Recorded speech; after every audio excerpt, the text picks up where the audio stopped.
This video is for the Arcade Legends Pinball. This is the VIBS board that you would get if you were to order the VIBS board accessory, which enables you to connect an external PC or internal PC to your Legends Pinball cabinet if you don't want to use the internal tables and rely on purchasing tables or whatever else using the AtGames internal download system.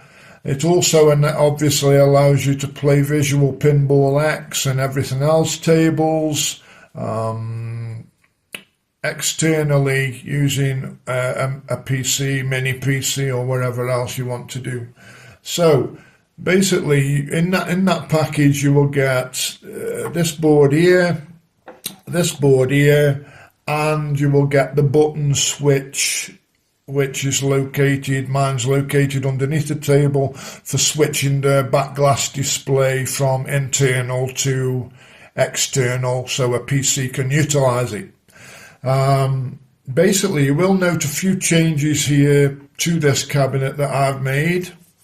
I've had these connected now for a good couple of years, and I rediscover all the time ways to cut down on cabling, better cable management or whatever, and I've found that this, for me, seems to be the best and neatest way of attaching these items. So basically, I have made myself a little backboard here, which throws it out from the back glass. Obviously, these screws need to be just long enough, but without being too long to penetrate the actual back glass board here, which is quite thick actually.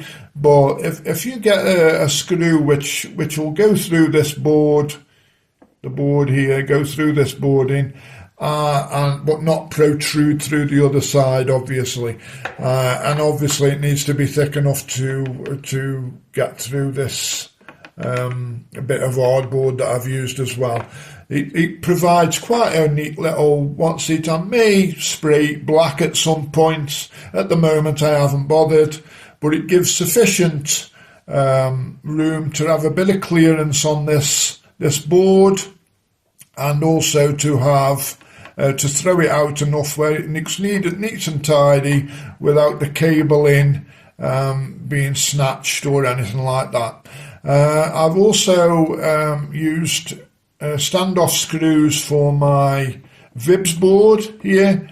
So there's an actual gap between the VIBS board there, you can see, and the actual backboard that I'm using for this. So the backboard is screwed to this back panel, and the VIBS board is standoff screwed to this hardboard as well.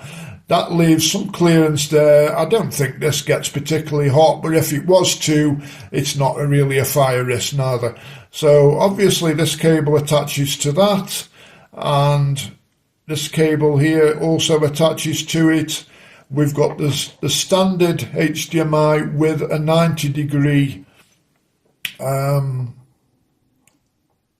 end on it, which connects to my dual HDMI. If you look at the other video I've uploaded for the bottom part of this cabinet where the mini PC is situated, it connects to my dual HDMI splitter that I have got on that video. So this is a standard HDMI, and then this one here is the non-standard HDMI. This is not an HDMI at all, but it looks like one.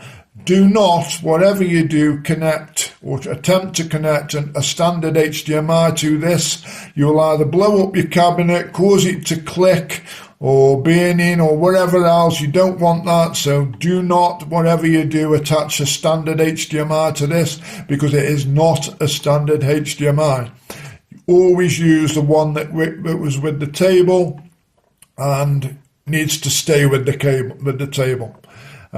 This one here, the tape is also connected to this via this board. That's a simple connection to make, no issues there. This one here, it doesn't look a very labour intensive job, but it can take about an hour to get this right. You will need to cut out your backboard here to accommodate this stick out piece of wood here that's there, and my board, as you can see, sits on top of that. Like I say, I may want to spray this backboard black and dismantle it and put it back together, but at the moment I can't be bothered. Also, these wing nuts here, threaded wing nuts, on my cabinet I've replaced these with a longer version, not because it needs a longer version if you're using the standard setup that it comes with, but because I've incorporated some board for my back glass, because I've added a third DMD monitor and did not want to cut into the acrylic of my cabinet, thus making it remaining as stock. I can return it to stock if I need to. So I've incorporated here a longer version of these. I think these are 30mm wing nut threads, so I can do that. So that's basically the DMD back glass for this cabinet, and that's what's this video is showing you there. Obviously there's the two speakers here with a speaker cable connected, and they go underneath as well and connect to the other board. But I think that's a pretty neat setup there at the top, without having cables all over the place. Everything passes through this little channel here. So yeah, it's a quite neat setup, I think, and one that I would personally recommend. So that's basically the top of this cabinet.